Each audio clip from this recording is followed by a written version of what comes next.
Okay, right, let's have a look at this particular quite interesting NMR sort of example. I'm standing over here deliberately obscuring these. There's various ways you can do this, okay, but C4H8O2. Now there's four isomers of those which are all esters. Now the first thing you could possibly do if you want to get the most out of this is to have a go at drawing all the different isomers with that molecular formula that are esters. So stop the video, don't look anymore at what I've got here, alright, because I'm standing in the way of it hopefully. C4H8O2, draw all the different isomers. Okay, that's a good bit of practice for you. Okay, so you stop the video now. Right, then once you've done that, I've done that for you here. There are the different possibilities, all with that formula, hopefully. Okay, right, now the next stage is, if you want, you can do this in different ways, it's entirely up to you, but draw the spectra for those four different esters, showing the splitting patterns. Now I've already broken the chemical shifts down for you, so have a look at those and work through them, no problem. But then from that you should be able to draw the spectra pretty quick for them, I would have thought. So let's very quickly do this. So C8, so let's start here. CH3 joined directly to an O, that's CH directly to an O. 3 to 4, okay. No adjacent carbon, no splitting. I'm saying a singlet in the area 3 to 4, no unsplit, with an integration of 3. Those three there. Right, moving on to the next. 2 protons in an environment joined to a carbon, which is joined to a carbon double bond O. 2 to 3 is the chemical shift. We've met that many a time, okay. Are they split? Is there an adjacent carbon? Yes, there is. Does that adjacent carbon have protons? Yes, it does. 3 of them. The 2 to 3, those two there, be split into a quartet by those 3 there, with integration value of 2.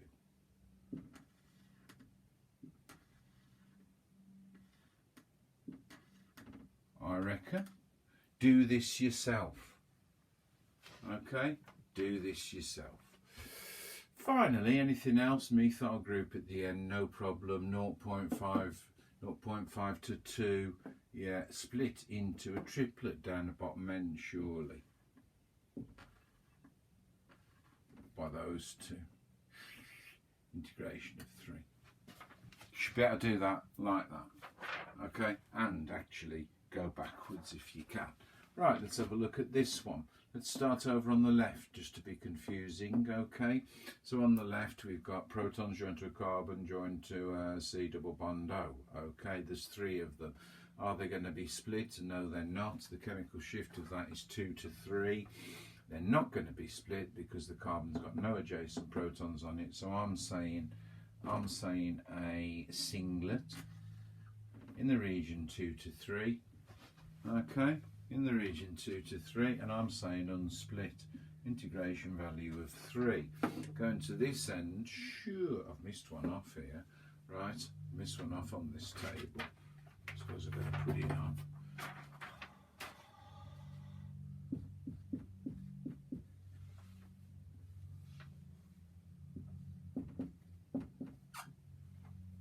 Okay, so let's have a look at these. Shouldn't have a problem. HCO, those 2 there, are they going to be split? Yes, they are. They're going to be split into a quartet. Their chemical shift is 3 to 4, split into a quartet, integration of 2. Slightly wobbly, isn't it? Right. These 3 here, same deal, classic CH2, CH3 splitting pattern. Down here, split into a triplet.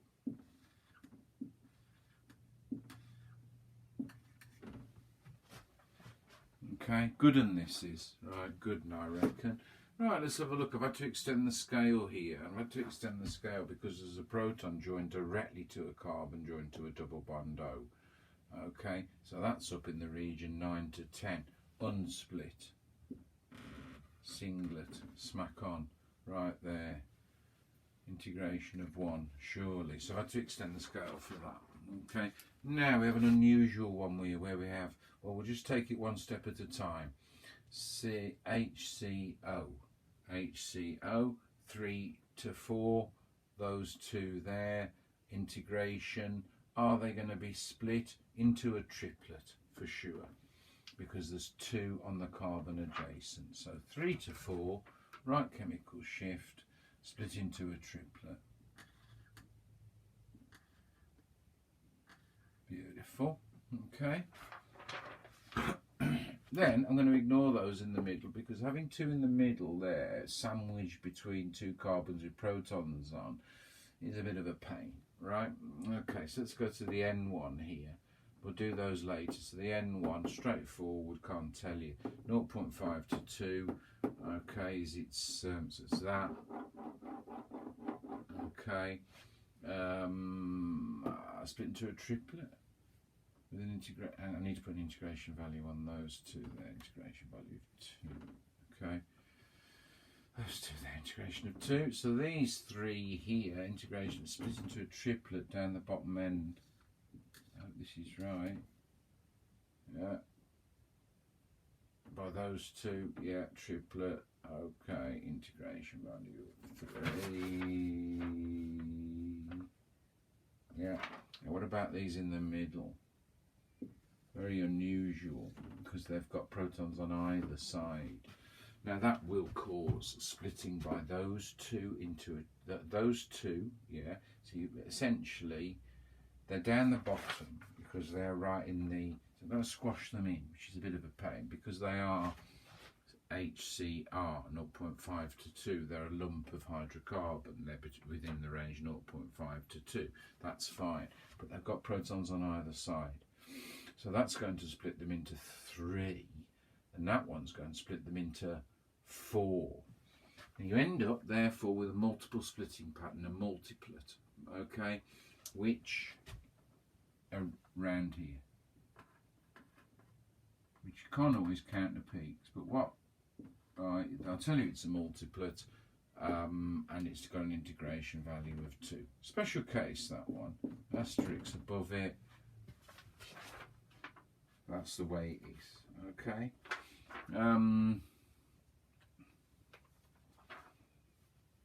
Finally, this one, this looks cool. Same as the one above it, right, 9 to 10.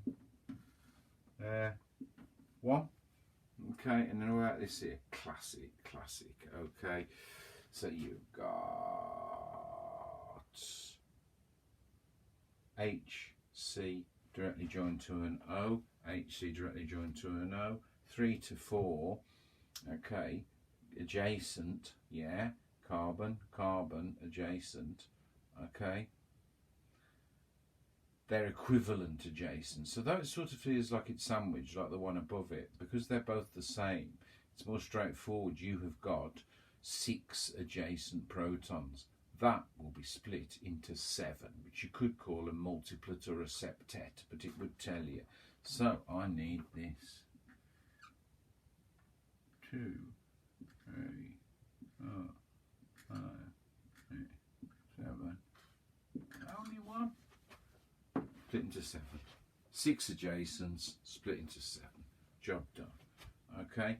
This one is, you can't say split into 3, 4, 5, into 6, even though there's 5 adjacent, split into 6, because they're not the same, they're not equivalent, so it's not quite as clear cut, just a lump of stuff there. A lump of splitting would probably be good enough.